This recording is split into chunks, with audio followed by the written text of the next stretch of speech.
তাইলে রসুলের শান হইল না আল্লাহর সাথে শরীক করা হইল? শানে রসুলের নামে করা যাবে না। কিসের নামে কি করা যাবে না? শানে রসুলের নামে শিরিক করা যাবে না। রসুলের মর্যাদা কোরআন হাদিসে যেটা আছে সেটা বলো, মন গড়া যুক্তি দিয়া রসুলরে আল্লাহর সমান বানাইও না। রসুলরে আল্লাহর সমান বানানির একটা মন গড়া যুক্তি হইল, আল্লাহ কি নবীকে বেহেশতে দেওয়ার মালিক বানাইতে পারেন না? এই যুক্তি। আল্লাহ কি নবীকে বেহেশতে দেওয়ার মালিক বানাইতে পারেন না? আরে পারেন কিনা পারেন না এটা তো ব্যাপার না, করেন কিনা করেন না সেটা হইল ব্যাপার। এইখানে একটা দুকা দেয় এক দলে আর দুকা খায় জনসাধারণে। হয় আল্লাহ কি পারেন না, এই আল্লাহ পারেন, আল্লাহ কি পারেন না, সব পারেন, করেন কিনা করেন না সেটা হইল ব্যাপার। এক দুইটা উদাহরণ বুঝেন।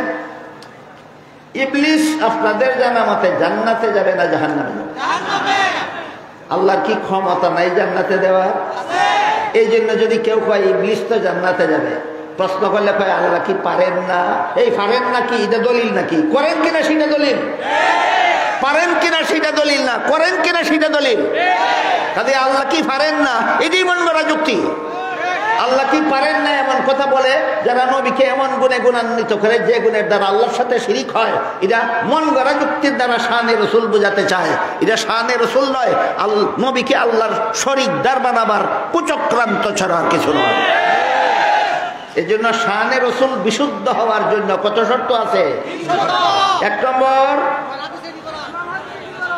এক নম্বর হইল এই তুমি নবীর যে মর্যাদার কথা বলতেছ বিবরণ কোরআন হাদিসে থাকতে হবে।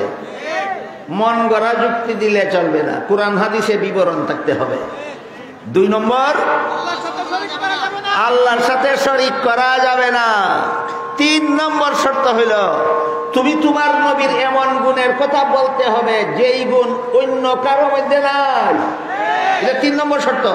তোমার নবীর এমন গুণের কথা বলতে হবে যেই গুণ অন্য কারো মধ্যে নাই।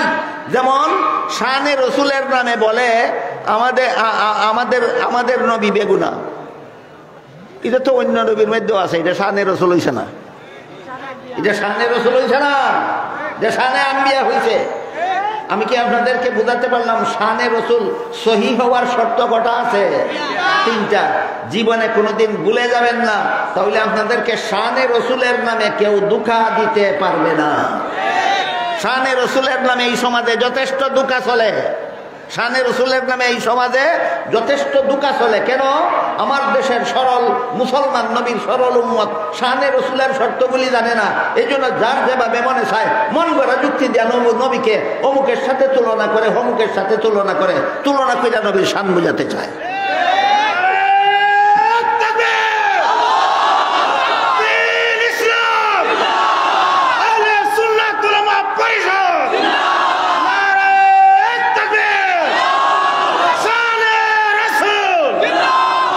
শানে রসুলের নামে এক ব্যক্তি একদিন আমার সামনে বইয়া একটা যুক্তি দিতেছে।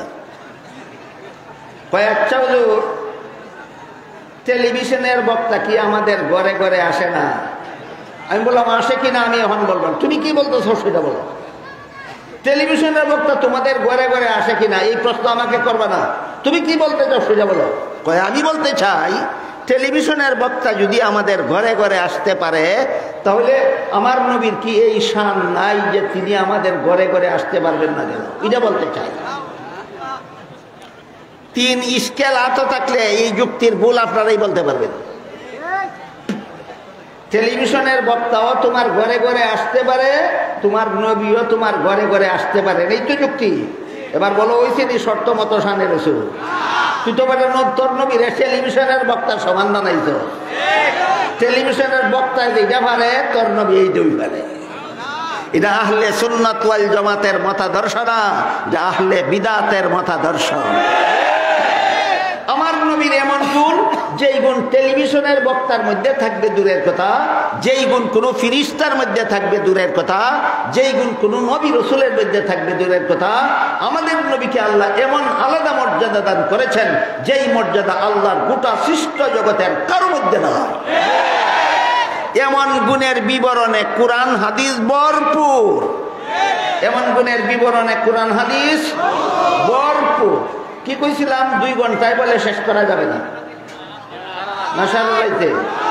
এত সময় আমার বলার মতো নাই, আপনাদের শোনার 1-2টা উদাহরণ দেয়, 1-2টা উদাহরণ।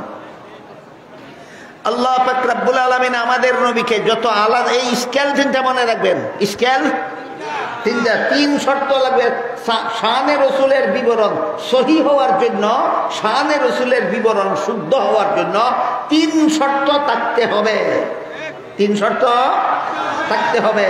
1 নম্বর কোরআন হাদিসের বিবরণ, মন গড়া যুক্তি না। 2 নম্বর আল্লাহর সাথে শরীকদার করা যাবে না। 3 নম্বর অন্য কারো সমতুল্য করা যাবে না। আপনাদের নবীর শান মান মর্যাদা অন্য কারো সমতুল্য নয়, শুধু টেলিভিশনের বক্তার সমতুল্য না। বুঝছেন? তাইলে তো কথা মনে আছে। এই শানে রসুল, এই 3 শর্ত স্মরণ রেখে শানে রসুল পড়ো, শানে রসুল বুঝো, শানে রসুল শিখো, শানে রসুল শিখাও। এইরকম যত বিবরণ কোরআনে আল্লাহ দিয়েছেন, এইরকম যত বিবরণ হাদিস শরীফে রসুল দিয়েছেন, এর মধ্যে থেকে আজকের মতো আপনাদেরকে 1-2টা উদাহরণ আমি তুলে দেব।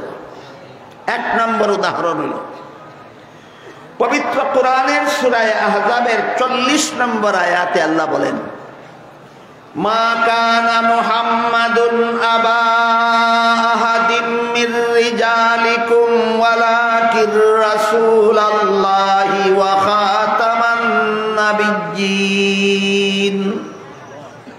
মুহাম্মদ সাল্লাল্লাহু আলাইহি ওয়াসাল্লাম তোমাদের কোন যুবকের পিতা নন। এই কথা বলা মাত্রই একটা প্রশ্ন আসে। কি প্রশ্ন? সমস্ত নবী রাসূলগণ আপন আপন উম্মতের আধ্যাত্মিক পিতা হন। নূহ নবী নিজের উম্মতের আধ্যাত্মিক পিতা, ইব্রাহিম নবী নিজের উম্মতের আধ্যাত্মিক পিতা, মুসা নবী নিজের উম্মতের আধ্যাত্মিক পিতা, ঈসা নবী নিজের উম্মতের আধ্যাত্মিক পিতা। এমত অবস্থায় সূরা আহজাবের 40 নম্বর আয়াতে আল্লাহ বললেন, মুহাম্মদ সাল্লাল্লাহু আলাইহি ওয়াসাল্লাম আমাদের পিতা নন। পিতা না হইলে নবী হইবেন কিভাবে? নবী মানেই তো আধ্যাত্মিক পিতা। প্রশ্ন জাগে কিনা? আল্লাহ বলেন, মা কানা মুহাম্মাদুন আবা আহাদিম মির রিজালিকুম। এখানে যে একটা প্রশ্ন জাগে যে আমাদের পিতা না হলে তিনি নবী হবেন কিভাবে? সমস্ত নবী তো যার যার উম্মতের আধ্যাত্মিক পিতা। প্রশ্নের জবাব দিয়েছেন আল্লাহ একটা শব্দের দ্বারা, ওয়ালাকিন, লাকিন, লাকিন, লাকিন। এর বাংলা অর্থ হলো কিন্তু, কিন্তু, কিন্তু। কিন্তু কি? রাসূলুল্লাহ মুহাম্মদুর রাসূলুল্লাহ সাল্লাল্লাহু আলাইহি ওয়াসাল্লাম তোমাদের পিতা না, কিন্তু রসুল হওয়ার কারণে অন্যান্য নবীগণ যেভাবে নিজের উম্মতের রুহানি পিতা, তোমাদের নবীও তোমাদের রুহানি পিতা। আয়াতের শুরুতে যে বলেছি পিতা না, এর মানে হলো বংশগত পিতা না।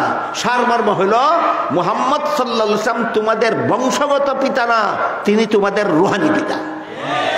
এখানে এসে বুঝতে হবে আমাদের বংশগত পিতা কাকে বলে আর রুহানি পিতা কাকে বলে। যে পিতার শরীরের অংশ দ্বারা সন্তানের শরীর গঠন হয়, এমন পিতাকে বংশগত পিতা বলা হয়। আর যার পবিত্র আত্মার পরশে অপরের আত্মা পবিত্র হয়, তাকে রুহানি বাবা বলা হয়, আধ্যাত্মিক পিতা বলা হয়। সমস্ত নবীগণের আত্মা সকল প্রকার গুনাহ থেকে পবিত্র, যা আগে আমরা বুঝে এসেছি। সমস্ত নবীগণের আত্মা সকল প্রকার গুনাহ থেকে পবিত্র। তাই নবীগণের সংস্রবে যারা যায়, নবীগণের কথা যারা শুনে, নবীগণের কথা মতো যারা জীবনযাপন করে, তাদের আত্মাটাও শেষ পর্যন্ত পবিত্র হয়ে যায়। এখানে নবীর পবিত্র আত্মার পরশে উম্মতের আত্মা পবিত্র হয়। তাই নবীগণ উম্মতের আধ্যাত্মিক পিতা। এবার বলুন, উম্মতের আধ্যাত্মিক পিতা হওয়া কি আমাদের নবীর আলাদা গুণ না সকল নবীর সমান গুণ? তাহলে আল্লাহ বললেন ওয়ালাকিন রাসূলুল্লাহ, রাসূলুল্লাহ হওয়ার কারণে তিনি তোমাদের আধ্যাত্মিক পিতা। এটা তো আমাদের নবীর আলাদা গুণ না, এটা তো আদম নবীর গুণ, নূহ নবীর গুণ, ইব্রাহিম নবীর গুণ, মুসা নবীর গুণ, ঈসা নবীর গুণ, সকল নবীর গুণ।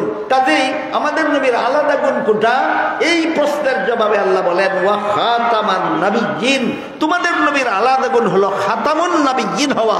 খাতামুন নবীন গুণ আমি আদম নবীকে দান করি নাই, তোমাদের নবীকে দান করেছি। খাতামুন নবীন উপাধি আমি নূহ নবীকে প্রদান করিনি, তোমাদের নবীকে প্রদান করেছি। খাতামুন নবীন উপাধি আমি কোন নবীকে দেই নাই, একমাত্র তোমাদের নবীকে দিয়েছি। এবার বলেন রাসূলুল্লাহ হওয়া আমাদের নবীর আলাদা গুণ না খাতামুন নবীন হওয়া আলাদা গুণ? হ্যাঁ, খাতামুন নবীন এই উপাধি আল্লাহ কোন নবীকে প্রদান করেননি, একমাত্র আমাদের নবীকে খাতামুন নবীন উপাধি প্রদান করেছেন। এটা কিভাবে আমাদের নবীর আলাদা গুণ হইল, এখন হইল বুঝার ব্যাপার। তিরমিজি শরীফের বর্ণিত এক হাদিসে রাসূল করিম সাল্লাল্লাহু আলাইহি ওয়াসাল্লাম বলেন, লা তাকুমুস সাআতু হাত্তা ইউবআসা দাজ্জালুনা কাযযাবুনা কুল্লুহুম ইয়াজআমু আন্নাহু নাবিয়্যুন ওয়া আনা খাতামুন নাবিয়্যিনা লা নাবিয়্যা বাদি। এর অর্থ হলো রাসূল বলেন, আমার পরে কিয়ামত পর্যন্ত যদি কেউ নবী হওয়ার দাবি করে সে হবে মিথ্যাবাদী দাজ্জাল। কাজী গোলাম আহমদ কাদিয়ানী যেহেতু আমাদের নবীর পরে জন্ম হইয়া নবী হওয়ার দাবি করেছে, আল্লাহর নবী অগ্রিম বলে গেছেন সে মিথ্যাবাদী দাজ্জাল। দাজ্জাল সম্পর্কে অনেক কথা আছে আপনাদের জানার মতো, আমার বলার মতো। দুঃখিত আমি, সময় নাই, সব কথা একদিনে বলা যাবে না, শুধু শব্দটাই মনে রাখুন। আল্লাহর রাসূল বলে দিয়েছেন আমার পরে যারা নবী হওয়ার দাবি করবে তারা সবাই হবে মিথ্যাবাদী দাজ্জাল। সুতরাং রাসূলের এই হাদিস পথে গোলাম আহমদ কাদিয়ানী মিথ্যাবাদী দাজ্জাল। এর কারণ বর্ণনা করে রাসূল বলেন আমার পরবর্তী কেউ নবী হওয়ার দাবি করলে সে মিথ্যাবাদী দাজ্জাল হবে। কেন? কারণ হিসাবে নবী বলেন ওয়া আনা খাতামুন নাবিয়্যিনা লা নাবিয়্যা বাদি। আল্লাহ যে আমাকে কোরআনে খাতামুন নবিয়্যিন উপাধি দিয়েছেন, এর অর্থ হইল আমার পরে আর কোনো নবী নাই, আমি শেষ নবী। এই শেষ নবী হলো খাতামুন নবিয়্যিনের অর্থ। এবার বলুন সূরা আহজাবের 40 নম্বর আয়াতে আল্লাহ আপনাদের নবীকে কি উপাধি দিয়েছেন? খাতামুন নবিয়্যিন। তিরমিজি শরীফের হাদিসে রাসূলের কি অর্থ বলেছেন? শেষ নবী। আল্লাহ বলেছেন খাতামুন নবিয়্যিন, নবী অর্থ করেছেন শেষ নবী। আমাদের নবী খাতামুন নবিয়্যিন অর্থ আমাদের নবী শেষ নবী। এখন প্রশ্ন হইল এই শেষ নবী হওয়াটা শ্রেষ্ঠত্বের প্রমাণ কিভাবে হয়? শেষ নবী হওয়াটা শ্রেষ্ঠত্বের প্রমাণ কিভাবে হয়? যে সহজ প্রশ্ন নয়, একটু কঠিন আছে। একটু গভীর মনোযোগে বসতে হবে, একটু গভীর মনোযোগে শুনতে হবে। একটা উদাহরণের মাধ্যমে আমি আপনাদের এই প্রশ্নের জবাবটা বোঝাবার চেষ্টা করব। উদাহরণটা হলো একজন মানুষ কোনো একটা জটিল রোগে আক্রান্ত হইল, একজন ডাক্তারের দ্বারা চিকিৎসা করাইল, চিকিৎসার দ্বারা রোগ কিছুদিনের জন্য সারল, কিছুদিন পরে আবার রোগ ফিরে দেখা দিল। বলুন চিকিৎসা পুরাপুরি সফল না আংশিক সফল? আরেক ডাক্তারের দ্বারা চিকিৎসা করাইল, আংশিক সফল। আরেক ডাক্তারের দ্বারা চিকিৎসা করাইল, আংশিক সফল। আরেক ডাক্তারের দ্বারা চিকিৎসা করাইল, আংশিক সফল। এইভাবে ডাক্তার পরিবর্তন করে করে চিকিৎসা করাতে করাতে করাতে এক পর্যায়ে গিয়ে এমন ডাক্তারের দ্বারা চিকিৎসা করাইল যে ডাক্তারের চিকিৎসায় রোগ যে সারল, জীবনে আর কোনোদিন ফিরল না। বুঝে থাকলে বলেন পূর্ববর্তী ডাক্তারগণ শ্রেষ্ঠ না সর্বশেষ ডাক্তার শ্রেষ্ঠ? তাইলে আগে বোঝার চেষ্টা করি শ্রেষ্ঠ ডাক্তার কে হয় আর কে শ্রেষ্ঠ ডাক্তার নয়। তারপরে বুঝবো শ্রেষ্ঠ নবী কে হন আর কে কে শ্রেষ্ঠ নবী নন, ওইটা বুঝবো উদাহরণের মাধ্যমে। যে ডাক্তারের চিকিৎসার পরে আরো ডাক্তারের দরকার বাকি থাকে, ইনি শেষ ডাক্তারও না, শ্রেষ্ঠ ডাক্তারও না। যে ডাক্তারের চিকিৎসার পরে আরো ডাক্তারের দরকার বাকি থাকে, তিনি শেষ ডাক্তারও না, শ্রেষ্ঠ ডাক্তারও না। আর যে ডাক্তারের চিকিৎসার পরে আর কোনো ডাক্তারের দরকার বাকি থাকে না, তিনি শেষ ডাক্তারও, শ্রেষ্ঠ ডাক্তারও। ঠিক তেমনি ভাবে এই সমস্ত ডাক্তার হলেন হাসপাতালের ডাক্তার। আল্লাহ পাক রব্বুল আলামিন মানব জাতির জন্য আরেক প্রকার চিকিৎসক বানাইছেন, রুহানি রোগের চিকিৎসক। আল্লাহ সমস্ত নবী রাসূলগণকে মানব জাতির রুহানি চিকিৎসক বানাইছেন। সমস্ত নবী রাসূলগণকে কেমন রোগের চিকিৎসক বানাইছেন? রুহানি রোগের চিকিৎসক। আর রুহানি শারীরিক রোগের মধ্যে যেমন সবচেয়ে কঠিন রোগ হইল ক্যান্সার, ঠিক তেমনি ভাবে রুহানি রোগগুলির মধ্যে সবচেয়ে বড় জঘন্যতম রোগের নাম কুফর। রুহানি রোগগুলির মধ্যে সবচেয়ে বড় কঠিন রোগের নাম কুফরি। এই কুফরি রোগের চিকিৎসার জন্য আল্লাহ আদম আলাইহিস সালাম থেকে নিয়ে মুহাম্মদুর রাসূলুল্লাহ পর্যন্ত লক্ষাধিক নবী রাসূল পাঠিয়েছেন। আদম নবীর চিকিৎসায় কিছু মানুষ, নূহ নবীর চিকিৎসায় কিছু মানুষ রুহানি রোগ থেকে মুক্ত হয়েছে, বাকি সব রুহানি রোগে আক্রান্ত হইয়া মারা গেছে। ইব্রাহিম নবীর চিকিৎসায় কিছু মানুষ কুফরি রোগ থেকে মুক্ত হয়েছে, সব মানুষ কুফরি রোগে রয়ে গেছে। মুসা নবীর চিকিৎসায় কিছু মানুষ রুহানি রোগের থেকে মুক্ত হয়েছে, বাকি সব মানুষ রুহানি রোগে আক্রান্ত হইয়া রয়েছে। ঈসা নবীর চিকিৎসায় কিছু মানুষ রুহানি রোগ থেকে মুক্ত হয়েছে, বাকি সব মানুষ কুফরি রোগে আক্রান্ত রয়েছে। এইভাবে আল্লাহ পাক রব্বুল আলামিন শুধু তাই নয়, বরং আগের নবী বিদায় হওয়ার পরবর্তী কিছুদিনের মধ্যে সব মানুষ আবার কাফির হয়ে গেছে। আগের নবী বিদায় হওয়ার পরবর্তী কিছুদিনের মধ্যে সারা দুনিয়ার সব মানুষ আবার কাফের হইয়া গেছে। এর একটা উদাহরণ শুনুন। আদম আলাইহিস সালাম দুনিয়াতে আসার 600 বছর পরে ইবলিস অত্যন্ত কৌশলের মাধ্যমে আদমের সন্তানদেরকে মূর্তি পূজা শিক্ষা দিয়েছিল। কাজে আমাদের মনে রাখা দরকার, জীবনভর মূর্তি পূজার প্রথম উস্তাদ ইবলিস। মূর্তি পূজার প্রথম উস্তাদ ইবলিস।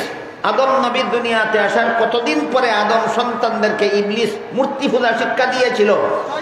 600 বছর পরে। আর ইবলিসে আদম সন্তানদেরকে মূর্তি পূজা শিক্ষা দেওয়ার আরো 600 বছরের মাথায় সারা দুনিয়ার সমস্ত মানুষ মূর্তি পূজারী হয়ে গেল। কুফরি রোগে আক্রান্ত হওয়ার বাকি রইল কজন? একজনে কেছে, একজনও না। ইবলিসে মূর্তি পূজা শিক্ষা দেওয়ার পরবর্তী 600 বছরের মাথায় সারা দুনিয়ার সমস্ত মানুষ মূর্তি পূজায় লিপ্ত হয়ে গেল। তাহলে পূর্ববর্তী নবীগণের চিকিৎসা স্থায়ীভাবে সফল না আংশিক সফল? এইভাবে নূহ নবীর আধ্যাত্মিক চিকিৎসা আংশিক সফল, ইব্রাহিম নবীর আধ্যাত্মিক চিকিৎসা আংশিক সফল, মুসা নবীর আধ্যাত্মিক চিকিৎসা আংশিক সফল, ঈসা নবীর আধ্যাত্মিক চিকিৎসা আংশিক সফল। এরপরে আল্লাহ মুহাম্মদুর রাসূলুল্লাহকে পাঠাইলেন। মাত্র 23 বছর দাওয়াত ও তাবলীগের কাজ করেছেন। বলে গিয়েছেন, লা তাযালু তাইফাতুম মিন উম্মতি জাহিরিনা আলাল হাক্কি ইলা ইয়াউমিল কিয়ামা আও কামা ক্বালা আলাইহিস সালাতু ওয়াস সালাম। আমার পর থেকে কিয়ামতের পূর্ব পর্যন্ত নূহ নবীর যুগের মানুষের মতো সারা দুনিয়ার মানুষ আর একসাথে কখনো কাফের হবে না। কাজেই অন্যান্য নবীর পরে আরো নবী পাঠাবার দরকার বাকি থাকতো কেন? সব মানুষ কাফের হইয়া যেত। নতুন নবী পাঠাইয়া আবার ইমানের দাওয়াত দিতেন। আবার কিছুদিন পরে সব মানুষ কাফের হইয়া যেত। নতুন নবী পাঠাইয়া আবার ইমানের দাওয়াত দিতেন। মুহাম্মদুর রাসূলুল্লাহকে পাঠাইয়া এই যে একদল মুসলমান হইল, কিয়ামত পর্যন্ত দুনিয়ার সব মানুষ আর কাফের হবে না। সুতরাং যেভাবে যে ডাক্তারের চিকিৎসার পরে আরো ডাক্তারের দরকার বাকি থাকলে তিনি শেষ ডাক্তারও না, শ্রেষ্ঠ ডাক্তারও না। আর যে ডাক্তারের চিকিৎসার পরে আর কোন ডাক্তারের চিকিৎসার দরকার বাকি থাকে না, তিনি শেষ ডাক্তারও শ্রেষ্ঠ ডাক্তারও। ঠিক তেমনি ভাবে যে নবীর আবির্ভাবের পরে দুনিয়ার মানুষের হেদায়েতের জন্য আরো নবীর দরকার বাকি থাকে, তিনি শেষ নবীও না, শ্রেষ্ঠ নবীও না। যে নবীর আবির্ভাবের পরে কিয়ামত পর্যন্ত দুনিয়ার মানুষের হেদায়েতের জন্য আর কোন নবীর দরকার বাকি থাকে না, তিনি শেষ নবীও শ্রেষ্ঠ নবীও।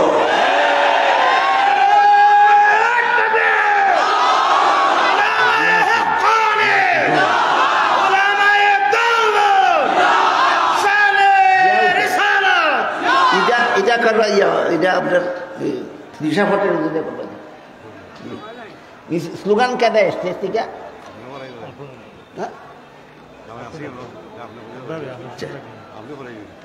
আনিতে পারে বেড়াশা লেগে দেয় ওখানে ওখানে পারে না, যেটা হইতেছি তাতে ইনশাল্লাহ বেড়া উঠতে।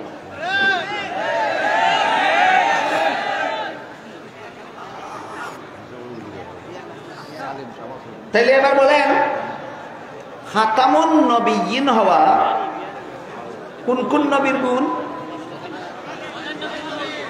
এটা খাতামুন নবিয়্যিন শানে আম্বিয়া না শানে রসুল? আল্লাহ কোরআনে শানে রসুলের বিবরণ দিয়েছেন কিনা? একটা দুইটা না অনেকগুলি?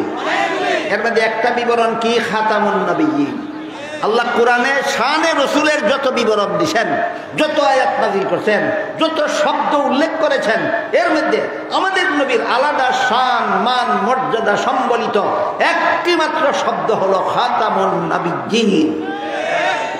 ওই নবীকে বলা হয় যে নবীর আবির্ভাবের পরে কিয়ামত পর্যন্ত দুনিয়ার মানুষের হেদায়েতের জন্য আর কোনো নবীর দরকার বাকি নাই। এমন গুণ আমাদের নবী ছাড়া আর কোনো নবীকে আল্লাহ দান করেন নাই।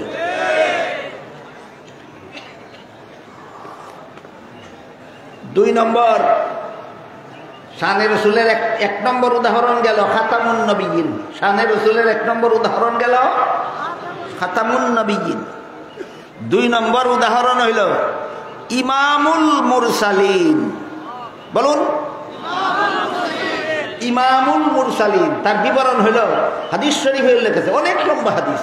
মুহাম্মদুর রাসূলুল্লাহ সাল্লাল্লাহু আলাইহি ওয়াসাল্লামকে মেরাজে আল্লাহর সাক্ষাতে নিয়ে যাওয়ার জন্য জিবরিল ফেরেশতা আগমন করলেন।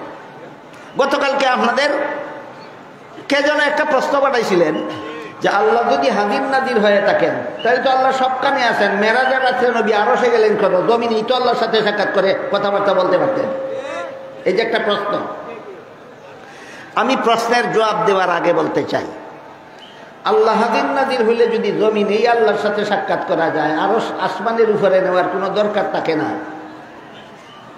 নবী হাজির নাজির হইলে তো আল্লাহ আরশে আসেনই, আবার যাবেন, যাওয়ার কি দরকার বাকি থাকে? আমার প্রশ্নের যেই জবাব আপনার প্রশ্নের সেই জবাব। আল্লাহ হাজির নাজির হইলে যদি জমিনেই আল্লাহর সাথে দেখা করতে পারেন, আসমানের উপরে যাওয়ার দরকার বাকি থাকে না। তাহলে নবী হাজির নাজির হইলে তো নবী আসমান আরশের মধ্যে হাজির নাজির আসেনই, আবার যাওয়ার কি দরকার বাকি থাকে? আমার প্রশ্নের যেই জবাব তোমার প্রশ্নের সেই জবাব। আসল জবাব হলো আল্লাহ হাজির নাজির একটা ব্যাখ্যা মতে, যার যার মন গড়া বুঝ মতো আল্লাহ হাজির নাজির না। বলুন, আল্লাহ হাজির নাজির যার যার মন গড়া ব্যাখ্যা মতো না, একটা সহি ব্যাখ্যা মতো। আর আল্লাহ হাজির নাজির আরেক ব্যাখ্যা মতো, আল্লাহ কোন স্থানে অবস্থান করেন না। যে ব্যাখ্যা মতো আল্লাহ হাজির নাজির সেটা হলো গুণগতভাবে আল্লাহ হাজির নাজির। কি গতভাবে? গুণগতভাবে। আল্লাহর জ্ঞান, আল্লাহর ক্ষমতা, আল্লাহর প্রভাব সমস্ত জগৎ জুড়ে বিরাজমান। এইগুলি আল্লাহর গুণ। আল্লাহর জ্ঞান, এটা আল্লাহর গুণ। আল্লাহর ক্ষমতা, এটা আল্লাহর গুণ। আল্লাহর প্রভাব, এটা আল্লাহর গুণ। এই গুণগতভাবে আল্লাহ সমস্ত জগৎ জুড়ে বিরাজমান। এই ব্যাখ্যা মতো আল্লাহ হাজির নাজির। এই ব্যাখ্যা মতো আল্লাহ হাজির নাজির। কিন্তু সত্তাগতভাবে আল্লাহর অস্তিত্ব কোন স্থানে অতীতেও ছিল না, বর্তমানেও নাই, ভবিষ্যতেও থাকবে না। এই কথাটা বোঝার জন্য, এটা কিন্তু আহলে সুন্নাত ওয়াল জামাতের আকীদা। আমরা কিন্তু তালে তালে আহলে সুন্নাত হতে চাই না। বুঝে শুনে আহলে সুন্নাত হতে গেলে বুঝতে হবে যে আল্লাহ পাক রব্বুল আলামিন গোটা জগৎটা সৃষ্টি করার আগে আল্লাহর অস্তিত্ব ছিল না, ছিল। স্থান বলতে কোনো কিছু যখন ছিল না তখনও আল্লাহর অস্তিত্ব ছিল। তাইলে প্রমাণ হয়ে গেল আল্লাহর অস্তিত্ব বিদ্যমান থাকার জন্য স্থানের দরকার হয় না। যেমন ভাবে স্থান সৃষ্টি করার আগেও স্থান ছাড়াই আল্লাহর অস্তিত্ব ছিল, ঠিক তেমনি ভাবে জগতের সমস্ত স্থান সৃষ্টি করার পরেও স্থান ছাড়াই আল্লাহর অস্তিত্ব বিদ্যমান। সুতরাং আল্লাহর অস্তিত্ব যেভাবে জমিনে নাই তেমনি ভাবে আসমানে নাই, আল্লাহর অস্তিত্ব যেমন ভাবে পাতালে নাই তেমনি ভাবে আরশে নাই। সমস্ত জগৎ জুড়ে বিরাজমান আছেন আল্লাহ, সত্তাগত ভাবে নয়, গুণগত ভাবে। আর এই যে কইলাম আল্লাহর ক্ষমতা, আল্লাহর জ্ঞান, আল্লাহর প্রভাব, যেই স্থানের সাথে বেশি ঘনিষ্ঠ সম্পর্কিত হয় আল্লাহর গোটা সৃষ্ট জগতের মধ্যে। ধরুন আল্লাহর ভালোবাসা, এটা তো আল্লাহর একটা গুণ। আল্লাহ যে বান্দারে ভালোবাসেন সমানভাবে সবাইকে না, কাউকে হালকা ভাবে, কাউকে মাঝারি ভাবে, কাউকে গভীর ভাবে। কি বলেন? আল্লাহ যে বান্দাকে ভালোবাসেন না, ভালোবাসেন না? আল্লাহ বান্দাকে ভালোবাসেন সবার সাথে সমান না ব্যবধান আছে? হ্যাঁ, ব্যবধান আছে। কাউকে নিম্ন স্তরের ভালোবাসা আল্লাহ ভালোবাসেন, কাউকে মধ্যম স্তরের ভালোবাসা আল্লাহ ভালোবাসেন, কাউকে উন্নত মানে ঘনিষ্ঠভাবে আল্লাহ ভালোবাসেন। যেমন ভাবে আল্লাহর ভালোবাসার গুণ পাত্রভেদে ব্যবধান হয়, ঠিক তেমনি ভাবে গুণগত ভাবে যে আল্লাহ সমস্ত জগৎ জুড়ে থাকেন, ও এই এলাকার ভিত্তিতে আল্লাহর এই হাজির নাজির হওয়াটার গুণের মধ্যে ব্যবধান হয়। জমিনের সাথে আল্লাহর দয়া মায়ার সম্পর্ক, মেহেরবানির সম্পর্ক যে পরিমাণ, আসমানের সাথে তার চেয়ে অনেক বেশি। আর আসমানের সাথে আল্লাহর সম্পর্ক যে পরিমাণ, তার চেয়ে বহুগুণ বেশি ঘনিষ্ঠ সম্পর্ক আল্লাহর আরশের সাথে। এবার বলুন, আল্লাহর গোটা সৃষ্ট জগতের মধ্যে কোন এলাকার সাথে আল্লাহর সবচেয়ে বেশি ঘনিষ্ঠ সম্পর্ক? আরশের সাথে। আর আল্লাহর বান্দাদের মধ্যে কোন বান্দার সাথে আল্লাহর সবচেয়ে বেশি ঘনিষ্ঠ সম্পর্ক? মুহাম্মদুর রাসূলুল্লাহর সাথে সবচেয়ে বেশি ঘনিষ্ঠ সম্পর্ক মুহাম্মদুর রাসূলুল্লাহর সাথে। আর স্থানের বেলায় সবচেয়ে ঘনিষ্ঠ সম্পর্ক আরশের সাথে। ফেরেশতা মুহাম্মদুর রাসূলুল্লাহ সাল্লাল্লাহু আলাইহি ওয়াসাল্লামকে মেরাজে নিয়ে যাওয়ার জন্য আল্লাহ পাঠাইলেন। আল্লাহ বলেন, সুবহানাল্লাযী আসরা বিআবদিহি লাইলাম মিনাল মাসজিদিল হারামি ইলাল মাসজিদিল আকসা আল্লাযী বারাকনা হাওলাহু লিনুরিয়াহু মিন আয়াতিনা ইন্নাহু হুয়াস সামিউল বাসীর। আল্লাহ বলেন, পবিত্র সেই আল্লাহ যিনি তার বান্দা মুহাম্মদুর রাসূলুল্লাহ সাল্লাল্লাহু আলাইহি ওয়াসাল্লামকে রাত্রিকালীন ভ্রমণে নিয়ে গেলেন। বলুন, মুহাম্মদুর রাসূলুল্লাহর রাত্রিকালীন ভ্রমণ কোন ঘটনাকে বোঝায়? মেরাজের ঘটনা। আল্লাহ নবীকে মেরাজে নিয়ে গেলেন। দুই ধাপে এই ভ্রমণটা হয়েছিল। প্রথম ধাপের ভ্রমণ হয়েছিল মক্কা শরীফ থেকে বাইতুল মুকাদ্দাস পর্যন্ত, আর দ্বিতীয় ধাপের ভ্রমণ হয়েছিল বাইতুল মুকাদ্দাস থেকে আল্লাহর আরশ পর্যন্ত। প্রথম ধাপের বিবরণ দিয়ে আল্লাহ বলেন, আমি আমার নবী মুহাম্মদ সাল্লাল্লাহু আলাইহি ওয়াসাল্লামকে মক্কা শরীফ থেকে বাইতুল মুকাদ্দাসে নিয়ে গেলাম, সাথে জিবরাইল, বাহন বুরাক। নবী মেরাজে গেলেন বাইতুল মুকাদ্দাস, বাইতুল হারাম থেকে বাইতুল মুকাদ্দাস পর্যন্ত। সফর সাথী জিবরিল, বাহন বুরাক। জিবরিল বাইতুল মুকাদ্দাসে গিয়ে বললেন, এখানে নামুন, আল্লাহর হুকুম, এখানে আপনি নামবেন, এখান থেকে দ্বিতীয় সফর শুরু হবে। ওইখানে আল্লাহ সমস্ত নবী রসুলগণকে, যেমন ভাবে আমাদের নবীকে মক্কা শরীফ থেকে বাইতুল মুকাদ্দাস নিয়ে গেলেন, ঠিক তেমনি ভাবে আল্লাহ সমস্ত নবী রসুলগণকে আলমে বরজখ থেকেও ওই বাইতুল মুকাদ্দাসে নিয়ে গেলেন নবীর মেরাজের রাত্রির ঘটনা সময়। একজন নবীও বাদ ছিলেন না, সমস্ত নবীকে সেখানে উপস্থিত করে দিয়েছিলেন। এবং আল্লাহ হুকুম দিলেন, সমস্ত নবীগণ কাতারবন্দি হয়ে দাঁড়ান, জমাতের সাথে 2 রাকাত নামাজ পড়ুন। আল্লাহর হুকুমে জিবরিল ফেরেশতা নবীগণকে বলে দিলেন, নবীগণ কাতারবন্দি হয়ে দাঁড়ালেন। কিন্তু ইমামতি কে করবে? একজন আরেকজনের মুখে তাকাচ্ছিলেন, কে হবে আজকের পয়গম্বরী নামাজের জমাতের ইমাম। এমত অবস্থায় জিবরিল ফেরেশতা আমাদের নবীর হাত মুবারক ধরে সামনে বাড়িয়ে দিয়ে বললেন, আজকে এই পয়গম্বরী নামাজের জমাতের ব্যবস্থা আল্লাহ করেছেন শুধুমাত্র একটা উদ্দেশ্যে, সেটা হলো আপনাকে বানাবেন সমস্ত নবী রাসূলগণের ইমাম, আর সমস্ত নবী রাসূলগণকে আল্লাহ বানাবেন আপনার মুক্তাদি। এটার এই কয় 2 নম্বর শানে রাসূল হইল ইমামুল মুরসালিন। এটার এই কি কয়? 2 নম্বর শানে রাসূল হল সমস্ত নবী রাসূলগণের ইমাম হওয়া। এটা আল্লাহর কাজ। আল্লাহ কোন নামাজে ইমামতি করে? তাহলে ইমাম হওয়া, নামাজের জমাতের ইমাম হওয়া আল্লাহর কাজ নয়। শুধু রসুলকে ইমামুল মুরসালিন বললে আল্লাহর সমান করা হয় না। আর ইমামুল মুরসালিন আর কোন নবী রসুলকে আল্লাহ বানাইছেন না, একমাত্র আমাদের নবীকে ইমামুল মুরসালিন বানাইছেন। ঘটনার বিবরণ হাদিসে আছে। বলুন, 3 শর্ত ভাবা বেশি নিশানে রসুল? মন গড়া যুক্তি দিয়া বলা হইল না হাদিসের রেফারেন্স দিয়া? আল্লাহর সমান বানানো হয়েছে না আল্লাহর নিচে রাখা হয়েছে? অন্য কারো সমান বানানো হয়েছে রইছে না সকল নবীগণের ঊর্ধ্বে রাখা হয়েছে? বলুন, আমাদের নবীর একটা শান যে ইমামুল মুরসালিন হওয়া, 3 শর্ত মতো হইল কিনা? এই 3 শর্ত জীবনে কোনোদিন ভুলে যাবেন না। শানে রাসূল শুদ্ধ হওয়ার জন্য 3টা শর্ত আছে। 1 নম্বর শর্ত, মন গড়া যুক্তি দিলে হবে না, কোরআন হাদিসের বিবরণ লাগবে। 2 নম্বর শর্ত, আল্লাহর সমকক্ষ সাব্যস্ত করা যাবে না, আল্লাহর নিচে রাখতে হবে। 3 নম্বর শর্ত, কোন মাখলুকের সমকক্ষ সাব্যস্ত করা যাবে না, সৃষ্টির শ্রেষ্ঠ সাব্যস্ত হতে হবে। এবার বলুন, মেরাজের রাতে আল্লাহ আমাদের নবীকে আরেকটা মর্যাদা সূচক উপাধি প্রদান করলেন। কি সেই উপাধি? ইমামুল মুরসালিন, যা আমাদের নবীর শান। যা ইমামুল মুরসালিন হওয়া শানে আম্বিয়া হইল না শানে রসুল হইল? শর্ত ছাড়া হইল না 3 শর্ত সাপেক্ষে হইল? 3 শর্ত সাপেক্ষে হইল ইমামুল মুরসালিন। এবার 3 নম্বর উদাহরণ বলবো নাকি? এবার 3 নম্বর উদাহরণ আল্লাহ পাক রব্বুল আলামিন পবিত্র কোরআনের সবচেয়ে ছোট্ট সূরার শুরুতে বলেন, ইন্না আতাইনাকাল কাউসার। এর অর্থ হলো নিশ্চয়ই আমি আপনাকে অগণিত নিয়ামত দান করেছি, অসংখ্য নিয়ামত দান করেছি। এই কাউসার শব্দের শাব্দিক অর্থ হইল বেশি। কাউসার শব্দের শাব্দিক অর্থ বেশি। এই বেশি বোঝাবার জন্য আরবিতে 2টা শব্দ ব্যবহৃত হয়। একটা হলো কাসির, কাসিরের অর্থ বেশি, আর একটা হলো কাউসার, কাউসারের অর্থ বেশি। কিন্তু কাসির এমন বেশিকে বলা হয় যে বেশি গণে শেষ করা যায়। বলুন, কাসির কেমন বেশিকে বলা হয়? যে বেশি গণে শেষ করা যায়। কাউসার এমন বেশিকে বলা হয় যেই বেশি গণতে গণতে জীবন শেষ হয়ে যায় কিন্তু কোনোদিন গণা শেষ হয় না।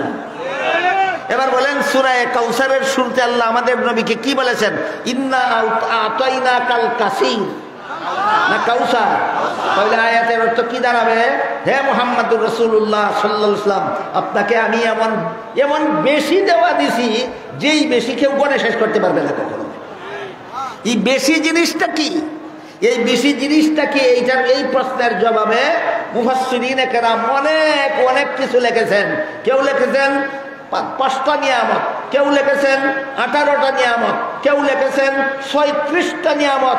এই এক একটা নিয়ামত আল্লাহ শুধু আমাদের নবীকে দান করেছেন, আর কাউকে নয়। কাজেই কাউসার শব্দের বহু তাফসীর, প্রত্যেকটা তাফসীর আমাদের নবীর এক একটা শান।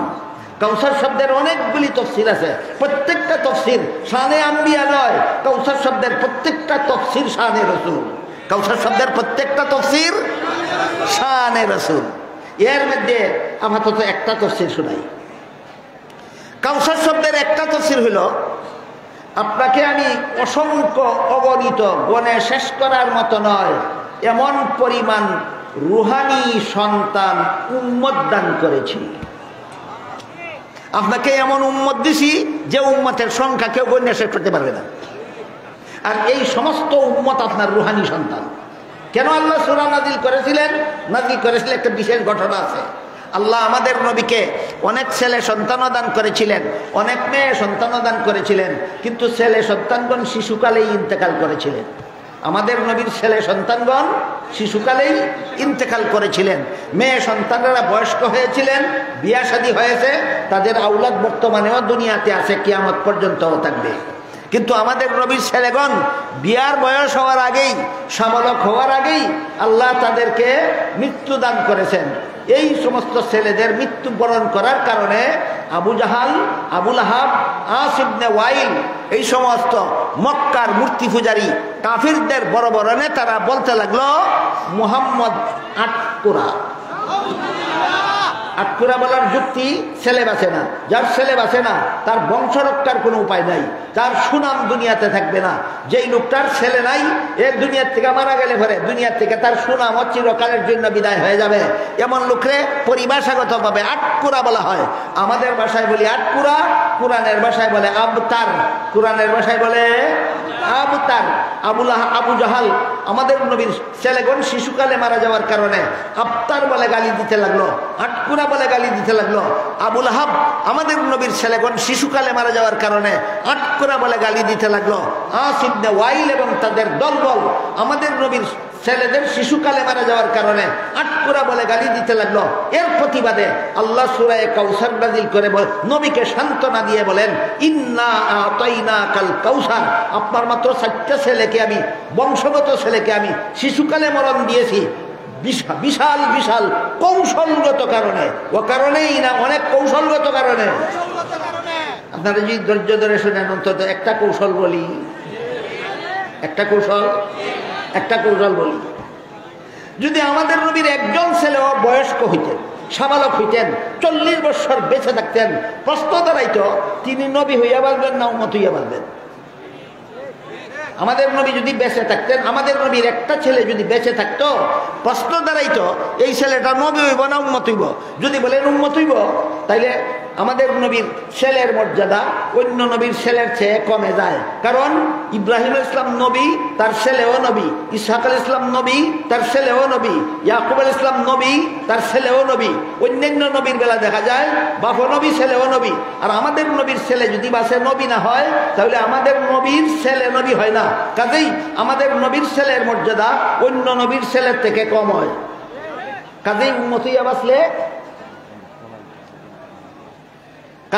হইয়া বাঁচলে আমাদের নবীর মর্যাদা অন্য নবীর ছেলের সমান হয় না। আমাদের নবীর ছেলে উম্মত হইয়া বাঁচলে আমাদের নবীর ছেলের মর্যাদা অন্য নবীর ছেলের সমান হয় না। তাহলে দ্বিতীয় নম্বর হইল নবী হইয়া বাঁচবেন। আমাদের নবীর ছেলে যদি বাঁচেন আর নবী হন, তাহলে আমাদের নবীর খাতামুন নবীন উপাধি থাকে না। কৌশলটা বুঝে আসলো? আল্লাহ ও কারণেই আমাদের নবীর ছেলেগণকে শিশুকালে মরণ দিয়েছিলেন, অনেক অনেক গুরুত্বপূর্ণ কৌশলগত কারণে। এর মধ্যে একটা কৌশল আপনাদেরকে শোনালাম। আমাদের নবীর ঘরে ছেলে জন্ম হয়েছিলেন বেশ কয়েকজন। যদি বেঁচে থাকতেন, প্রথম প্রশ্ন দাঁড়াইতো নবী হয়ে বাঁচবেন না উম্মত হয়ে বাঁচবেন। যদি উম্মত হয়ে বাঁচেন, তাহলে শ্রেষ্ঠ নবীর উম্মতের মর্যাদা অন্য নবী, ওই শ্রেষ্ঠ নবীর ছেলের মর্যাদা অন্য নবীর ছেলের সমান হয় না। আর যদি নবী হয়ে বাঁচেন আমাদের নবীর ছেলে, তাহলে আমাদের নবীর খাতামুন নবীন উপাধি থাকে না।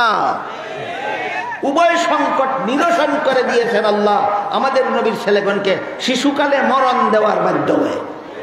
কৌশলটা কি আমি আপনাদের বুঝাতে পারলাম?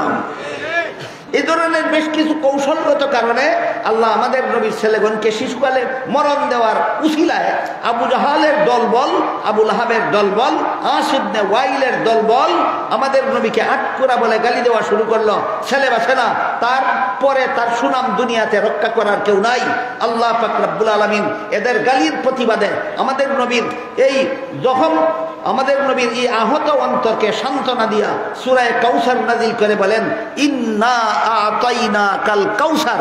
আপনার বংশগত 4টা ছেলেকে শিশুকালে মরণ দিয়েছি একটা কৌশলগত কারণে, কিন্তু আপনার সমস্ত উম্মতকে আমি আপনার রুহানি সন্তান বানিয়ে দিয়েছি। এরা কিয়ামত পর্যন্ত আপনার সুনাম দুনিয়াতে রক্ষা করবে। তাহলে আমাদের নবীর রুহানি আওলাদ কাউসার শব্দের এক তাফসীর। আমাদের নবীর রুহানি সন্তান কারা? সমস্ত উম্মতেরা। আমাদের নবীর সমস্ত উম্মতেরা আমাদের নবীর কেমন সন্তান?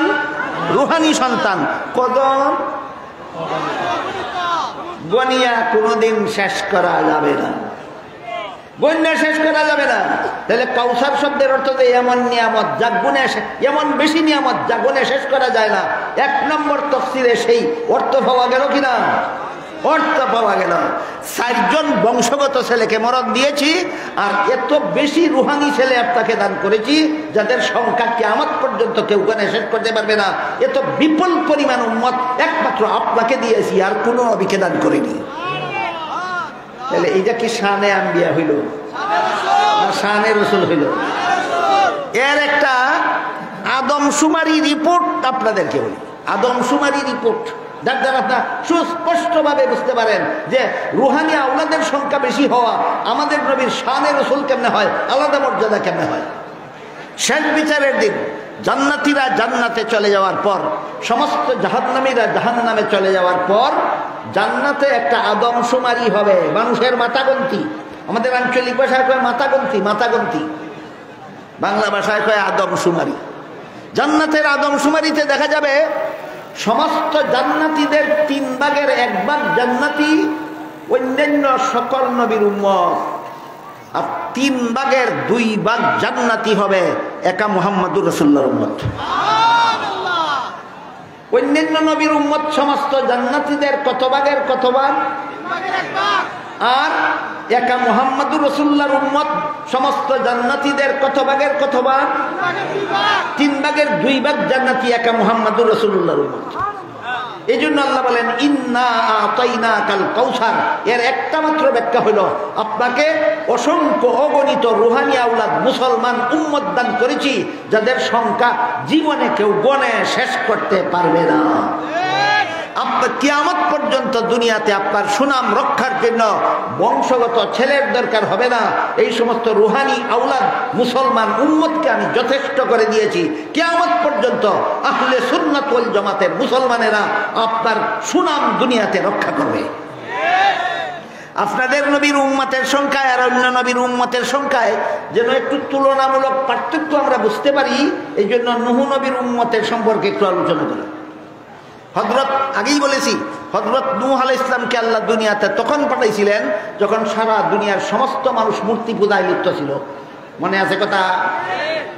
আদম আলাইহিস সালাম দুনিয়াতে আসার 1200 বছরের মাথায় আল্লাহ যখন নূহ আলাইহিস সালামকে দুনিয়াতে পাঠান, তখন সারা দুনিয়ার সমস্ত মানুষ ছিল মূর্তি পূজারী। বলুন কি পূজারী? মূর্তি পূজারী। এই সমস্ত মূর্তি পূজারীদের মধ্যে আল্লাহ নূহ আলাইহিস সালামকে নবী বানাইয়া পাঠাইছিলেন। নূহ আলাইহিস সালাম এদের মধ্যে এক আল্লাহর ইবাদত দাওয়াত দিলেন 950 বছর। বলুন নূহ আলাইহিস সালাম দুনিয়াবাসী মূর্তি পূজারীদের কাছে লা ইলাহা ইল্লাল্লাহর দাওয়াত দিলেন কতদিন? 950 বছর। 950 বছরের দাওয়াতে ঈমান আনলো মাত্র 40 জন। বলুন কত বছরের দাওয়াতে কতজন ঈমান আনলো? 40 জন। মুহাম্মদুর রাসূলুল্লাহ দাওয়াত ও তাবলীগের কাজ করেছিলেন মাত্র 23 বছর। ঈমান আনলো কজন? সমস্ত জান্নাতীদের 3 ভাগের 2 ভাগ। এবার বলেন 40 জনে আর সমস্ত জান্নাতীদের 3 ভাগের 2 ভাগে সংখ্যাগত কোনো তুলনা চলে? তাহলে আল্লাহ আপনাদের নবীকে তুলনামূলক মর্যাদা দান করেছেন না তুলনাহীন?